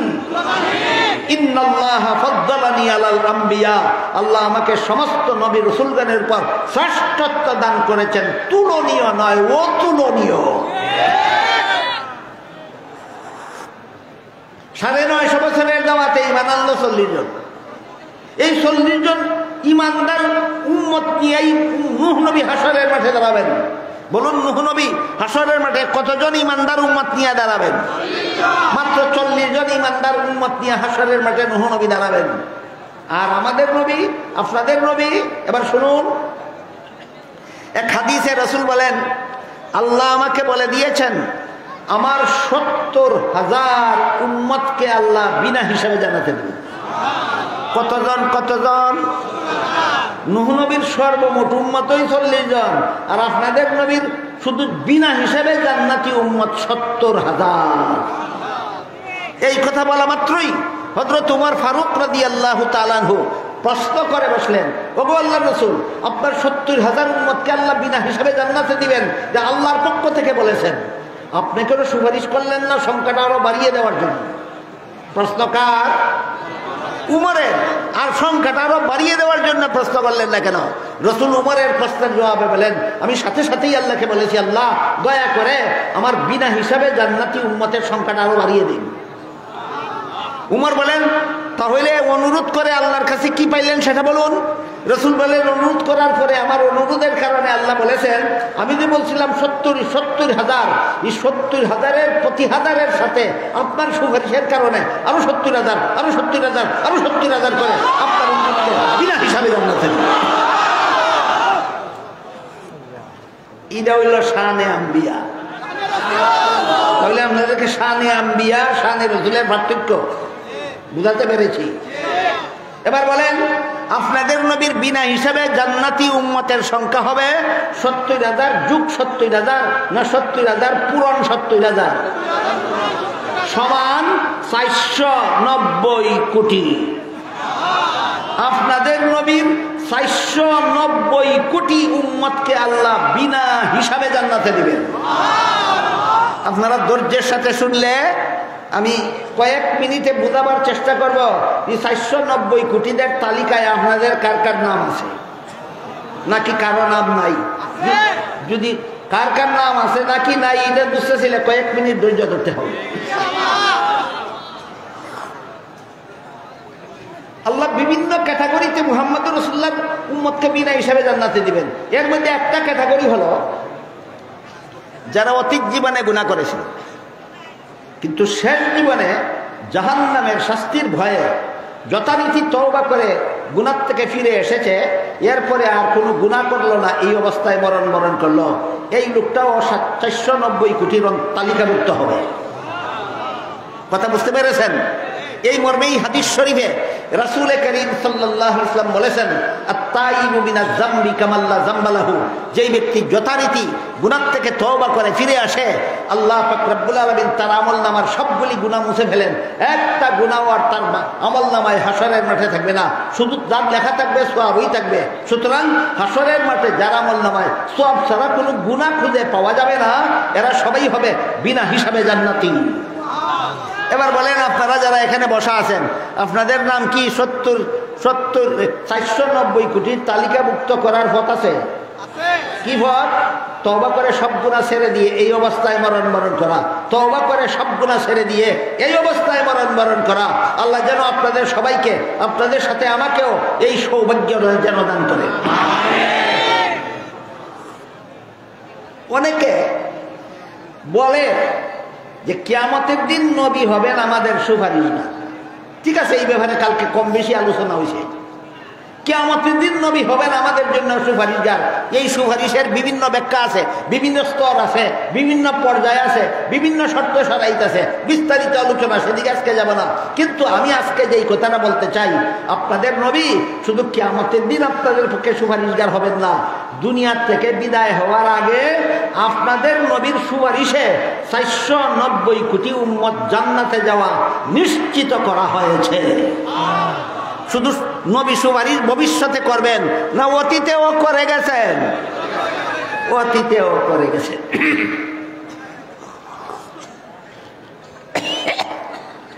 তাহলে অসংখ্য অগণিত উম্মতে মুসলিমা পাওয়া আর কোটি কোটি উম্মত বিনা হিসাবে জান্নাতি পাওয়া, যে কোন কোন নবীর শান।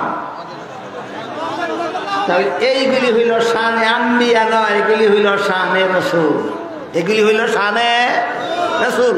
কত নম্বর কইলাম, নম্বর আর ইয়াদ নাই, কইতে নাকি নম্বর ফরিদ আপনারা কেসের রেকর্ড দেখে হালাই।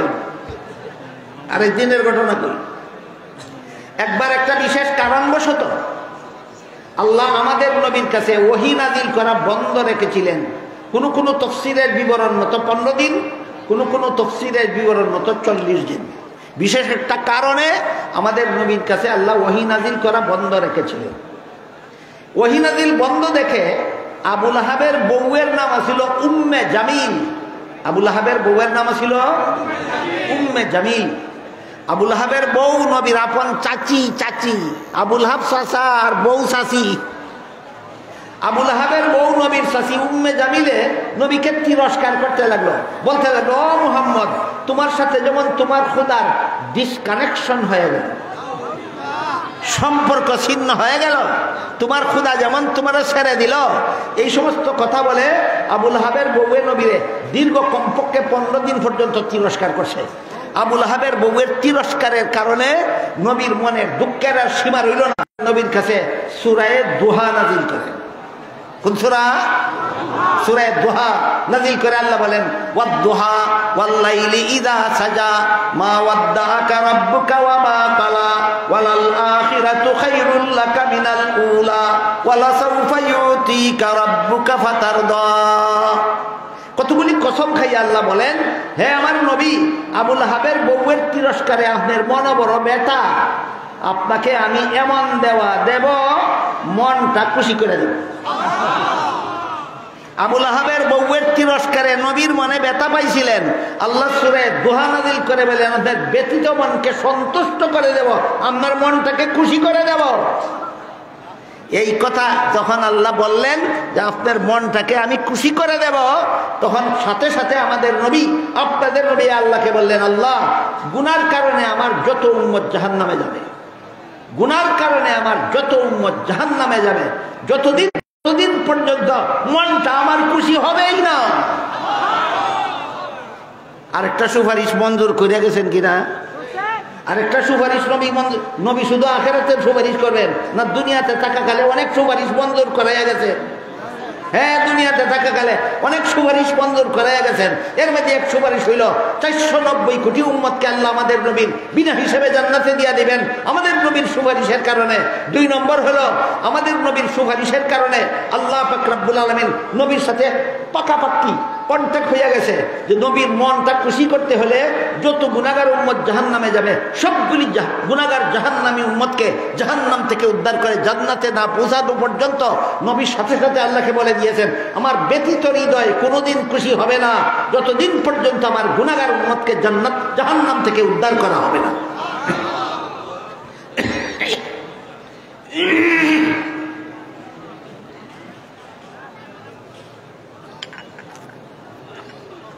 এই পর্যন্ত আপনারা কাউসার শব্দের একটা তাফসীর শোনাইবার চেষ্টা করলাম। কাউসার শব্দের 2 নম্বর তাফসীর হাসরের মাঠের শাফাআত। এই মর্মে আল্লাহ বলেন ইন্না আতাইনাকাল কাউসার, আপনাকে আমি অগণিত নিয়ামত দান করলাম, অসংখ্য অগণিত, যে নিয়ামত গুণে শেষ করা যায় না। এই অগণিত নিয়ামতগুলির মধ্যে একটা নিয়ামত হলো হাসরের মাঠের শাফাআত। এই যে আমাদের নবীর আলাদা মর্যাদা, আর কোন নবীকে আল্লাহ এই মর্যাদা দিবেন না, দিবেন না। এই সুপারিশটা, এই শাফাআতটা কোন শাফাআত, এটার বিস্তারিত বিবরণ অনেক দীর্ঘ হাদিসের মধ্যে উল্লেখ আছে। আমি সংক্ষেপে আপনাদেরকে সারমর্মটা শোনাই। হাদিস শরীফে রাসূল করিম সাল্লাল্লাহু আলাইহি ওয়াসাল্লাম বলেন হাসরের মাঠে মানুষগুলি যখন জীবনের সকল কাজের হিসাব দেওয়ার জন্য দাঁড়াবে, সবগুলি মানুষ উলঙ্গ অবস্থায় হাসরের মাঠে দাঁড়াবে। বলুন কি অবস্থায়? উলঙ্গ অবস্থায়। নবীর বিবি আয়েশা সাথে সাথে নবীকে জিজ্ঞেস করে, নবী আল্লাহর রাসূল, সারা দুনিয়ার সমস্ত নারী সমস্ত পুরুষ একের সামনে ওপরে উলঙ্গ অবস্থায় দাঁড়াবে, এটা তো বড় লজ্জার কথা। নবী বলেন আয়েশা, সেই দিন আল্লাহর ভয়াবহ রাগ এবং শাস্তির ভয়ে প্রতিটি মানুষ হা পিড়ে উপর দিকে তাকাইয়া যে দাঁড়াবে, এক মুহূর্তের জন্য নিচের দিকে দৃষ্টি নেওয়ার সাহস পাবে না। কাজেই কে নারী আর কে পুরুষ, কে কাপড় পরা আর কে উলঙ্গ, সেই চিন্তা করার সময় থাকবে না। হাদিস বুঝে থাকলে বলুন হাসরের মাঠে দাঁড়ানো অবস্থাটা অত্যন্ত মামুলি না অস্বাভাবিক? অত্যন্ত ভয়ঙ্কর অবস্থা হবে। আর এক হাদিসে আল্লাহ রাসূল বলেন উলঙ্গ অবস্থায় যে দাঁড়াবে তখন আকাশের সূর্যটা বিজ্ঞানীরা বলে পৃথিবীর থেকে 9,30,00,000 মাইল দূরে আছে। বলুন কত দূরে? 9,30,00,000 মাইল দূরের সূর্যের মধ্যে যে পরিমাণ তাপ আছে, আল্লাহ রাসূল বলেন এই তাপটারে আরো 70 গুণ বর্ধিত করে 9 কোটি মাইল দূরের সূর্যটা হাসরের মাঠে দাঁড়ানো মানুষের মাথার 9 ইঞ্চি উপরে রাখা হবে। এবার বলেন হাসরের মাঠে দাঁড়ানো অবস্থাটা স্বাভাবিক না অস্বাভাবিক? অস্বাভাবিক। এমন অবস্থায় হাসরের মাঠের কষ্ট সহ্য করতে না পেরে হাসরের মাঠের মানুষগণ আদম আলাইহিস সালামকে অনুরোধ করবে, হে আদম, আপনি আমাদের আদি পিতা সকলের আল্লাহর কাছে সুপারিশ করে দিন, হিসাব নিকাশের কাজটা যেন আল্লাহ সমাধা করে দেন। যারা জান্নাতে যাওয়ার যাবে, যারা জাহান্নামে যাওয়ার যাবে, কিন্তু হাসরের মাঠ থেকে বিদায় হওয়ার ব্যবস্থা হোক। আদম আলাইহিস সালাম বলবেন আমার সাহস নাই। কি বলবেন? আমার সাহস নাই। তখন হাসরের মাঠের মানুষ নূহ আলাইহিস সালামকে অনুরোধ করবে সুপারিশ করে দেওয়ার জন্য, তিনিও বলবেন আমার সাহস নাই। মানুষ ইব্রাহিম আলাইহিস সালামকে অনুরোধ করবে, তিনিও বলবেন আমার সাহস নাই। মানুষ মুসা আলাইহিস সালামকে অনুরোধ করবে, তিনিও বলবেন আমার সাহস নাই। প্রত্যেকেই এক একটা কারণ দর্শাবেন কেন সাহস নাই। কারণগুলি বলতে গেলে এখানেই চেপে দেব, বাকি কথা বলা হবে না। এই জন্য আজকের মতো কারণগুলি আলোচনা মুলতবি থাকুক। আদম আলাইহিস সালাম কোন কারণে বলবেন আমার সাহস নাই, নূহ আলাইহিস সালাম কোন কারণে বলবেন আমার সাহস নাই, ইব্রাহিম আলাইহিস সালাম কোন কারণে বলবেন তোমাদের হিসাব শুরু করার সুপারিশ করার সাহস আমার নাই, মুসা আলাইহিস সালাম কোন কারণে বলবেন, এগুলি আজকে আর বলার সুযোগ নাই। শুধু ঈসা নবীর কথাটা বলি। এক পর্যায়ে হাসরের মাঠের মানুষ হযরত ঈসা আলাইহিস সালামকে অনুরোধ করবে, আপনি আল্লাহর কাছে সুপারিশ করে দিন, জান্নাতীরা জান্নাতে যাক, জাহান্নামীরা জাহান্নামে যাক, হাসরের মাঠের হিসাব নিকাশটা যেন আল্লাহ সমাধা করে দেন। ঈসা আলাইহিস সালাম তখন হাসরের মাঠের মানুষদেরকে দুটি কথা বলবেন। কটা? দুইটা কথা বলবেন। এক নম্বর কথা বলবেন, আমারও সাহস নাই। আপনার কেন সাহস নাই? ঈসা নবী বলবেন, আমার সাহস না থাকার কারণ, আমাকে আল্লাহ খ্রিস্টানদের নবী বানাইয়া পাঠাইছিলেন তাদেরকে এক আল্লাহর ইবাদত শিক্ষা দেওয়ার জন্য। কিন্তু আমি দুনিয়ার থেকে বিদায় হওয়ার পরে খ্রিস্টানেরা আল্লাহর ইবাদত ছেড়ে দিয়ে আমি নবীর পূজায় লিপ্ত হয়েছিল। বলেন, ঈসা নবী দুনিয়ার থেকে বিদায় হওয়ার পরে ঈসা নবীর উম্মত আল্লাহর ইবাদতে ছিল না নবীর পূজায় লিপ্ত হয়েছিল? নবীর আবার পূজা কেমনে হয়? আজকাল অনেকে নবীর পূজা কথা মানতে ইরাদি না, নবীর আবার পূজা কেমনে হয়? কালকে বলেছি বুখারী শরীফের হাদিস, আল্লাহর রাসূল বলেন, লা তুত্রুনি কামা আত্রাতিন নাসারা ঈসা ইবনে মারইয়াম ফাইন্নী আব্দুল্লাহি ওয়া রাসূলুহু ওয়ালাকিন কুলু আব্দুল্লাহি ওয়া রাসূলুহু। হে আমার উম্মত মুসলমানেরা, তোমরা খ্রিস্টানেরা যেমন ভাবে ঈসা নবীকে মর্যাদা দেওয়ার নামে আল্লাহর শরীকদার সাব্যস্ত করে নবীর পূজায় লিপ্ত হয়েছিল, আমার উম্মত মুসলমানেরা আমাকে মর্যাদা দেওয়ার নামে তোমরা আমাকে আল্লাহর শরীকদার সাব্যস্ত করে আমার পূজায় লিপ্ত হইও না। এই জন্য আল্লাহ পবিত্র কোরআনের এক আয়াতে বলেন, কুল সুবহানা রাব্বি হাল কুনতু ইল্লা বাশারার রাসূলা। হে মুহাম্মদুর রাসূলুল্লাহ সাল্লাল্লাহু আলাইহি ওয়াসাল্লাম, আপনি ঘোষণা করে দিন, আমার আল্লাহ শিরক থেকে পবিত্র, আমার এমন মর্যাদা নয় যেই মর্যাদার দ্বারা আল্লাহর সমান হইয়া যায়। আল্লাহ কোন নবীকে এমন মর্যাদা দিয়েছেন যার দ্বারা আল্লাহর সমান হইয়া যায়? কোন নবীকে নয়। এমন মর্যাদা আল্লাহ কোন নবীকে দেননি যে মর্যাদার দ্বারা আল্লাহর সমান হইয়া যায়। যেমন একটু আগে বলেছি, নবীকে আল্লাহ জান্নাতে দেওয়া না দেওয়ার মালিক বানাইছেন। কাজে এইটা কইয়া যদি কয় নবীর মর্যাদা, এটা নবীর মর্যাদা নয়, মর্যাদার নামে নবীকে আল্লাহর শরীকদার বানাইয়া নবীর পূজায় লিপ্ত হওয়া। তাই আল্লাহ বলেন, আপনি ঘোষণা করে দিন, আপনি আমার শরীকদার না, আমি সকল প্রকার শিরক থেকে পবিত্র। আরেকটা কথা ঘোষণা করে দিন, কুল সুবহানা রাব্বি হাল কুনতু ইল্লা বাশারার রাসূলা। আমি মানুষ রাসূল, মানুষ রাসূল, মানুষ রাসূল। কোরআনে আল্লাহ আমাদের নবীকে এখানে দুইটা উপাধি দিয়েছেন, একটা মানুষ আর একটা রাসূল। কয়টা উপাধি দিয়েছেন? একটা মানুষ, একটা রাসূল। আবু জাহেলে কইতো মানুষ কিন্তু রাসূল না। আর আমাদের দেশের কেউ নবীকে আল্লাহর সমান সমান সাব্যস্ত করে গিয়া শানে রাসূলের নামে বলে রাসূল কিন্তু মানুষ না। এক দলে কইতো মানুষ কিন্তু রাসূল না, আরেক দলে কয় রাসূল কিন্তু মানুষ না। আল্লাহ বলেন রাসূলও মানুষ হবে। তিনটা মতবাদ পাওয়া গেল। আমরা কোন মতবাদে থাকবো? হ্যাঁ, রাসূলও মানুষ। যারা বলে মানুষ না, এরার একটা যুক্তি আছে, যুক্তি, দলিল না যুক্তি। এটা তো মন করা ওই, এটা তো আহলে সুন্নাতের পথ নয়, এটা তো আহলে বিদআতের পথ। যুক্তিটা হইল, আমিও মানুষ, নবীও যদি মানুষ হন, তাহলে আমার মধ্যে আর নবীর মধ্যে বেশ কম তাকে কোথায়?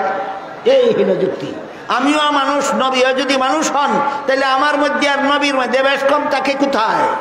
যুক্তিটা কোরআনের আয়াতের বিরুদ্ধে গেল কিনা? কোরআনের আয়াতের বিরুদ্ধে গেল। তাহলে এই যুক্তির জবাবে আমি যদি বলি, আমাদের দেশের বর্তমান তত্ত্বাবধায়ক সরকার প্রধানকে ডক্টর ইউনূস, এই লোকটা কি মানুষ? মানুষ। এবার বলুন, আমাদের দেশে রাস্তার পাশে বসে মানুষের শিরা জুতা যারা সেলাই করে, এরা মানুষ না। এখন বলেন, মুসিও যদি মানুষ হয় আর প্রধান সরকার প্রধানও যদি মানুষ হয়, তাহলে বেশ কম তাকে কিনা? এখানে যেভাবে বেশ কম থাকে, ওইখানে সেইভাবে বেশ কম থাকে। প্রেসিডেন্টও মানুষ, মুসিও মানুষ। এই মানুষে আর সেই মানুষে কোনো তুলনা চলে না। ঠিক তেমনি ভাবে নবীও মানুষ, তুমিও মানুষ, সেই মানুষে আর তুমি মানুষে কোনো তুলনা চলে না।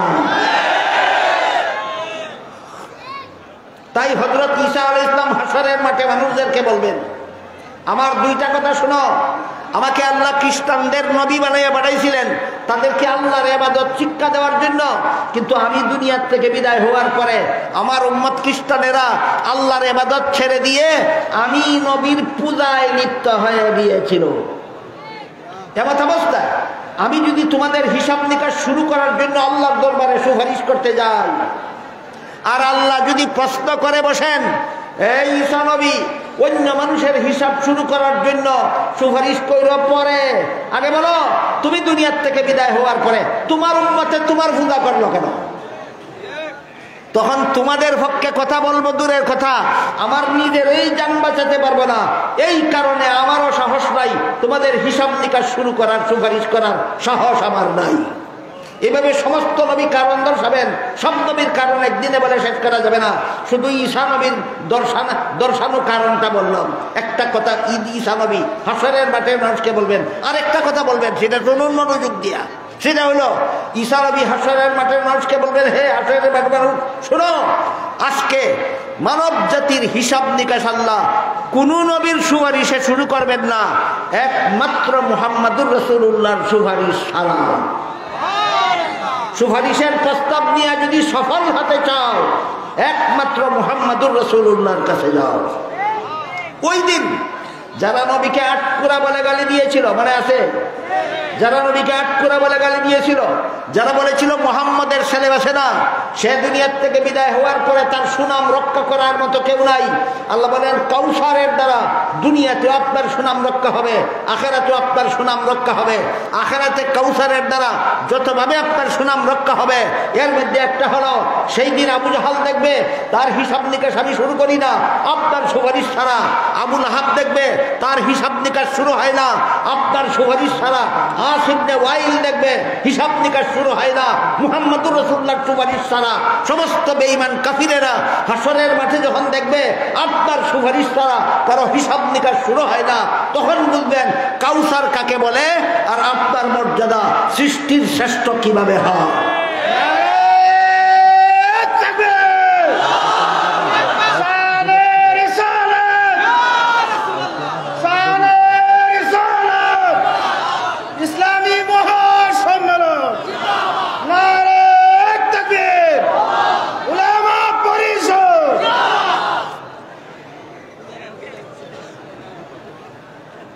এই জন্য কাউসার শব্দের এক তাফসীর হইল উম্মতে মুসলিমা, আর এক তাফসীর হইল হাসরের মাঠে সমস্ত মানব জাতির হিসাব নিকাশ শুরু করার সুপারিশ।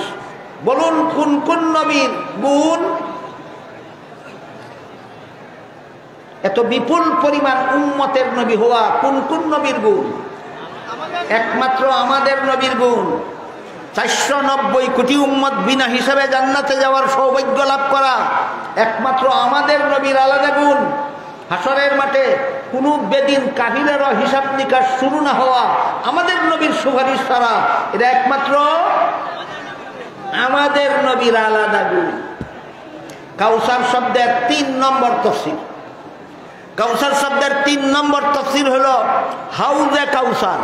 বলুন কাউসার শব্দের 3 নম্বর তাফসীর, এইটাও শানে রাসূল, আমাদের নবীর আলাদা মর্যাদা। হাউজে কাউসার সম্পর্কে কালকে তাড়াহুড়া করে কিছুটা, দুধের চেয়ে বেশি সাদা। হাউজে কাউসারের পানি মধুর চেয়ে বেশি মিষ্ট। হাউজে কাউসারের পানি মেশকে আম্বরের চেয়ে সুগন্ধ। হাউজে কাউসারের পানি রাসূল বলেন আমার উম্মতকে পান করাবার জন্য আল্লাহ যে পরিমাণ পিয়ালা মোতায়েন করেছেন সেই পরিমাণ তারকা আসমানে স্থাপন করেছেন। আসমানের তারকাগুলি যেভাবে কোনো মানুষ সারা জীবনে গুণে শেষ করতে পারবে না, ঠিক তেমনি ভাবে হাউজে কাউসারের পিয়ালাগুলিও আমার উম্মতকে পান করাবার জন্য আমার উম্মত যেন হাসরের মাঠে পিপাসু অবস্থায় দাঁড়িয়ে থাকতে না হয়। কাজেই আমার কোন উম্মত যদি আমার আগে হাউজে কাউসারের পাশে যায়, গিয়ে আমাকে না পেলে তো হতাশ হবে, নিরাশ হবে। আলাদা মর্যাদা। এটা কাউসার শব্দের আরেকটা তাফসীর। হাউজে কাউসার আমাদের নবীর আলাদা মর্যাদা। শানে আম্বিয়া না শানে রাসূল? শানে রাসূল, আলাদা মর্যাদা। রাসূল বলেন ইন্নী ফারাতুকুম আলাল হাউজি মান মাররা আলাইয়া শারিবা ওয়া মান শারিবা লাম ইয়াজমা আবাদা। তোমাদের সকলের আগে আমি হাউজে কাউসারের পাশে যাব, এরপরে আমার উম্মত দলে দলে যাইতে থাকবে, আর আকাশের তারকার পরিমাণ অসংখ্য অগণিত পিয়ালার দ্বারা আমার উম্মতকে হাউজে কাউসারের পানি পান করাতে থাকবে। এমত অবস্থায় আমার উম্মতের বিভিন্ন দলে এমনও যাবে সেখানে যারা আমাকে চিনবে, আমি মুহাম্মাদুর রাসূলুল্লাহ সাল্লাল্লাহু আলাইহি ওয়াসাল্লাম, আমিও এদেরকে চিনবো, আমার উম্মতের বিভিন্ন দল। কিন্তু এদেরকে হাউজে কাউসারের পানি পান করাবার আগেই আল্লাহর পক্ষ থেকে এদের মধ্যে আর আমার মধ্যে আড়াল সৃষ্টি করে দেওয়া হবে, যে কারণে আমি আর এদেরকে হাউজে কাউসারের পানি পান করাতে পারবো না। তখন আমি আল্লাহর কাছে ফরিয়াদ করবো, হে আল্লাহ, আমার পিপাসু উম্মতের পিপাসা নিবারণের জন্যই যদি আমাকে হাউজে কাউসার দান করলেন, আমার উম্মতের বিভিন্ন দলকে হাউজে কাউসারের পানি পান করাতে দিলেন না কেন? আড়াল সৃষ্টি করে দিলেন কেন? রাসূল বলেন, আমার প্রশ্নের জবাবে আল্লাহ বলবেন, ইন্নাকা লা তাদরি মা আহদাসু বাদাক। হে রাসূল করিম সাল্লাল্লাহু আলাইহি ওয়াসাল্লাম, আপনি জানেন না এরা আপনার সুন্নত তরিকা মতো ধর্ম পালন করেনি, এরা মন গড়া একটা মতো ধর্ম পালন করেছে। যারা নবীর সুন্নত মতো ধর্ম পালন করে এদের নাম আহলে সুন্নত। মনে আসেনি কথা? যারা ধর্ম পালন করে মন গড়া ব্যাখ্যা মতো এদের নাম আহলে বিদআত। মনে থাকুনি সারা জীবন? বলেন, যারা নবীর সুন্নত তরিকা মতো ধর্ম পালন করে এদের নাম আহলে সুন্নত। যারা মন গড়া যুক্তি দিয়া ধর্ম পালন করে এদের নাম আহলে বিদআত। আহলে বিদআত কত দল? আহলে সুন্নত কত দল? আহলে সুন্নত এক দল, আহলে বিদআত 72 দল। এখানে সুন্নত আর বিদআতের পার্থক্যটা একটু ক্লিয়ার হয়ে যাওয়া দরকার। গতকাল বলেছি নবীর সুন্নত কথার 3টা অর্থ আছে। নবীর সুন্নত কথার 1 নম্বর অর্থ নবীর হাদিস, নবীর সুন্নত কথার 2 নম্বর অর্থ নবীর আমল, নবীর সুন্নত কথার 3 নম্বর অর্থ নবীর তরিকা।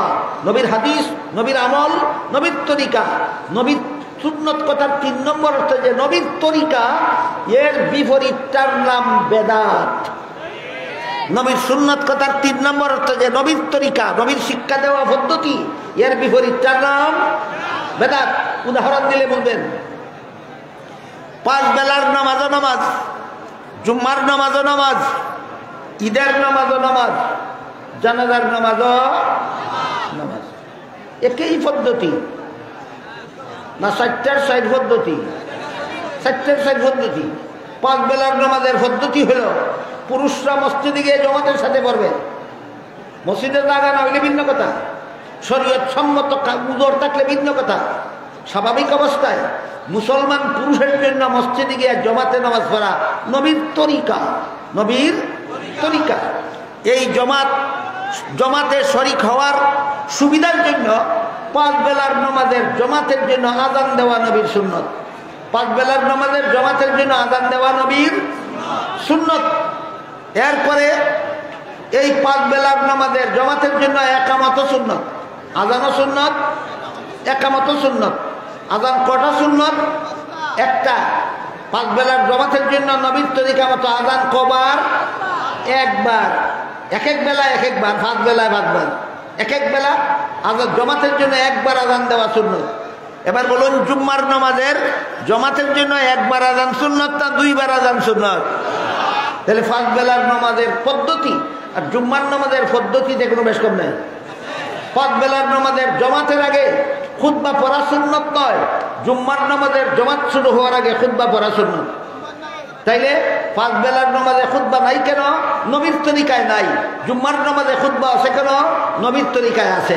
এবার বলুন, জুম্মার খুতবা নামাজের পরে না আগে? আগে। ঈদের খুতবা নামাজের পরে। জুম্মারটা আগে কেন? এটাই নবীর তরিকা। ঈদেরটা পরে কেন? এটাই নবীর তরিকা।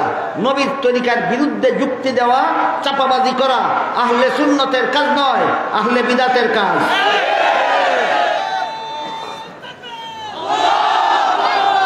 তারপরে দেখুন, 5 বেলার নামাজের জন্য আযান আছে, একামত আছে। জুম্মার নামাজের জন্য আযান আছে, একামত আছে। ঈদের জামাত জুম্মার নামাজের জামাতের চেয়ে আরো ছোট না? অনেক বড়। ছোট জামাতের শৃঙ্খলার জন্য ছোট জমাতের শৃঙ্খলা রক্ষার জন্য যদি আযান একামত সুবিধাজনক হয়, তাহলে ঈদের বিশাল জমাতের সুবিধার জন্য কি মন গড়া যুক্তি মতো আযান একামতের আরো বেশি দরকার ছিল না? মন গড়া যুক্তি বলে 5 বেলার জমাতের সুবিধার জন্য যদি আযান একামত দেওয়া বা দিলে সুবিধা হয়, মন গড়া যুক্তি বলে জুমার নামাজের জমাত পাওয়ার সুবিধার জন্য যদি আযান একামত দেওয়া যেতে পারে, ঈদের নামাজের বিশাল জমাতের সর্বলোকে জমাত পাওয়ার সুবিধার জন্য তো আযান একামতের আরো বেশি দরকার। মন গড়া যুক্তি কয় নবীর তরিকায় নাই।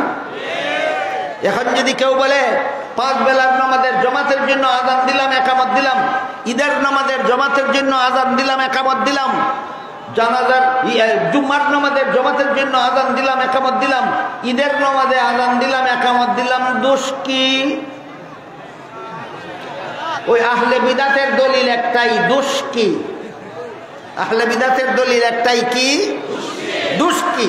আহলে সুন্নতের জবাব হয় একটাই, দোষ একটাই বিদাত। দোষ কি প্রশ্নের জবাব একটাই, কি ওই দোষ একটাই বিদাত।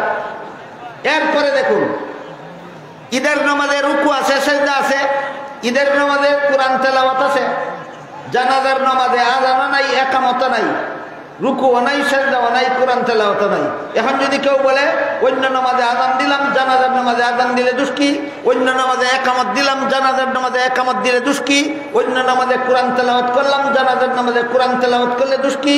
অন্য নামাজে রুকু সিজদা করলাম জানাজার নামাজে রুকু সিজদা করলাম, দোষ কি? এই দোষ কি প্রশ্নটা হইল আহলে বিদাতের। আহলে সুন্নতের জবাব হইল দোষ একটাই বিদাত। এবার বলেন, জানাজার নামাজের জন্য আযান দিলে সুন্নাত হবে না বিদাত? জানাজার নামাজের জমাতের জন্য একামত দিলে সুন্নাত হবে না বিদাত? জানাজার নামাজে কোরআন তেলাওয়াত করলে সুন্নাত হবে না বিদাত? জানাজার নামাজে রুকু করলে সুন্নাত হবে না বিদাত? জানাজার নামাজে সিজদা করলে সুন্নাত হবে না বিদাত? অন্য নামাজে সুন্নাত হলে জানাজার নামাজে বিদাত কেন? একটাই কারণ, অন্য নামাজে নবীর তরিকায় আছে, জানাজার নামাজে নবীর তরিকায় নাই। এইভাবে যারা বেদাত মন গড়া যুক্তি দিয়া ধর্ম পালন করে, হাদিস শরীফে আল্লাহ রাসূল বলেছেন এই রকম ধর্ম পালনের নাম ওই বেদাত। এটা বুঝলে ওই হাউজে কাউসারের শেষ ঘটনা বোঝা সহজ হবে। আপনারা ভাববেন না আমি হারিয়ে গেছি, আমি কোথায় ছিলাম কোথায় এসেছি, আবার কোথায় যেতে হবে আমার খবর আছে।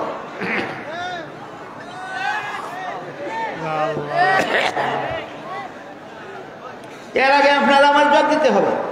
বলুন, জানাজার নামাজের জমাতের সুবিধার জন্য আযান দিলে দোষ কি? একামত দিলে দোষ কি?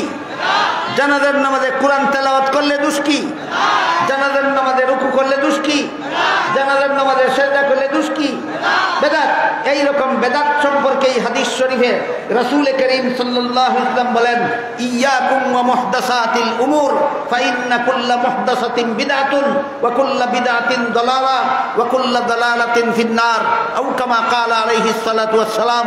অর্থাৎ হে আমার উম্মত মুসলমানেরা, ধর্মের কাজ মন গড়া যুক্তি দিয়া করো না। ধর্মের কাজ মন গড়া যুক্তি দিয়া করে না। ধর্মের কাজ নবীর সুন্নত তরিকা মতে করো, যেই সুন্নত তরিকা মতো সাহাবায়ে কেরামের জমাত আমল করেছিলেন। কাজেই কেউ যদি সুন্নতে রাসূল এবং জমাতে সাহাবার আদর্শ বাদ দিয়ে ধর্মের কোনো কাজ মন গড়া যুক্তি দিয়া করে, তার কাজটা বেদাত, আর যে করে সে বেদাতি। তার কাজটা বেদাত, আর যে করে সে বেদাতি। এই সমস্ত বেদাতিরা দল বেঁধে বিভিন্ন দল উপদলে বিভক্ত হয়ে হাসরের মাঠে হাউজে, ওই বলে আসেনি কথা, হাউজে কাউসার, কাউসার শব্দের 3 নম্বর তাফসীর, কাউসার শব্দের 3 নম্বর তাফসীর।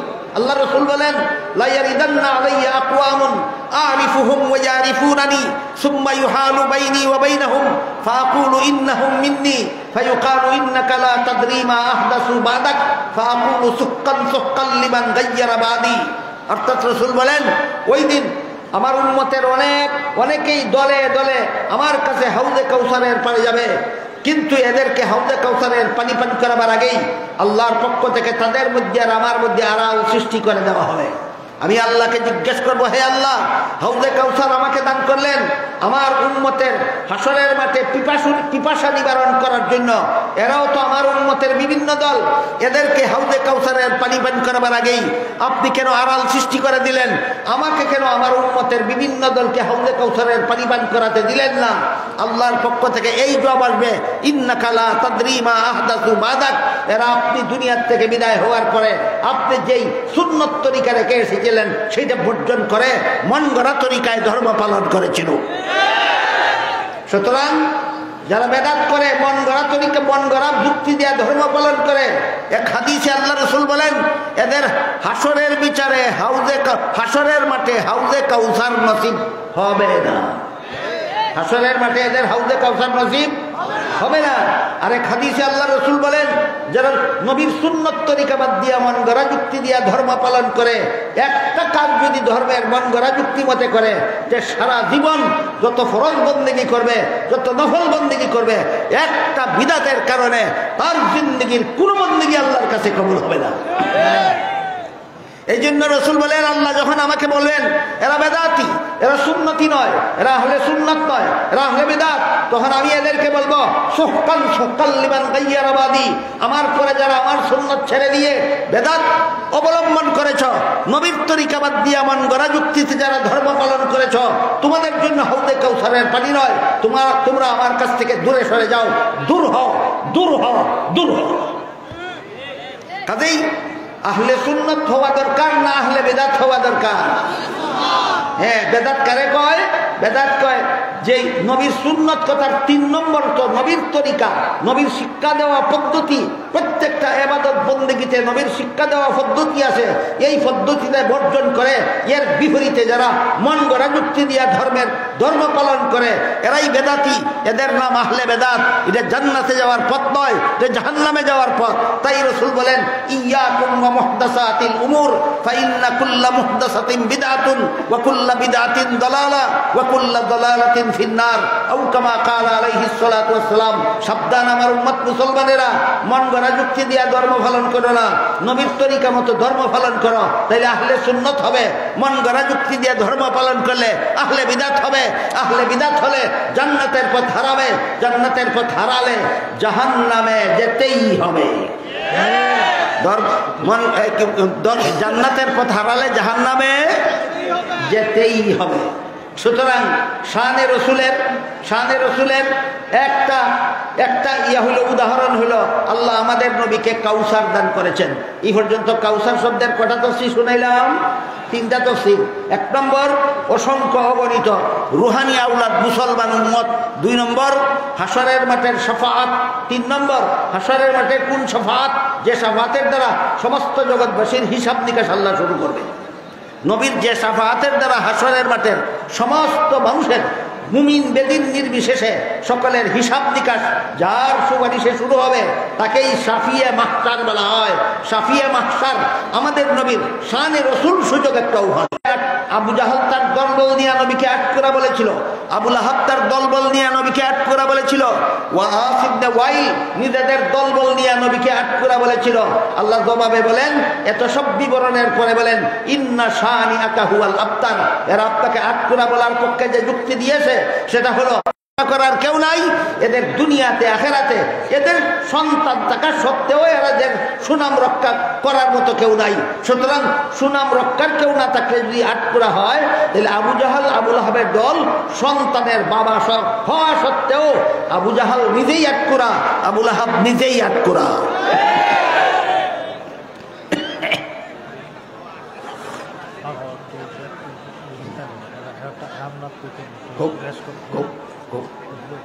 আমরা আহলে সুন্নাত উলামা পরিষদের সভাপতি হিসাব করতেছেন যে আমি চাটা একটু স্বস্তিরে খাইতাম যাতে একটা ছেলে একটা না ধরতে পারে।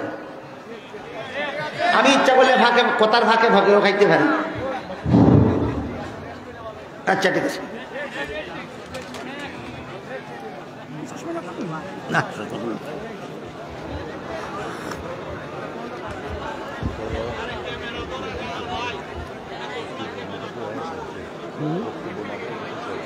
অতটা দেওয়া এর লাগি বড় বক্তা দাওয়াত করেন নি।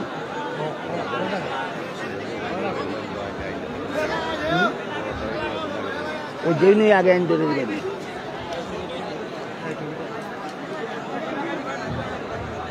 আলহামদুলিল্লাহ, আমরা এতক্ষণ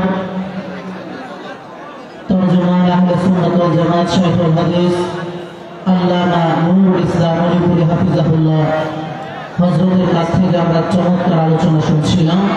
আল্লাহ তাআলা যেন হযরতকে সুস্থতার সাথে নেক হায়াত দান করুন, আমিন। ইনশাআল্লাহ হযরতের বয়ান শেষ পর্যায়ে চলে এসেছে। মামুনুল হক হাফিজাহুল্লাহ হযরত আসতেছেন কিছুক্ষণের মধ্যে ইনশাআল্লাহ পৌঁছে যাবেন। আমির আঞ্জুমান হেফাজতে ইসলাম শাইখুল হাদিস আল্লামা মুফতি রশিদ রহমান ফারুক নবী হযরত কিছুক্ষণের মধ্যে ইনশাআল্লাহ পৌঁছে যাবেন। মেহেরবানি করে আমরা ধৈর্য ধরি।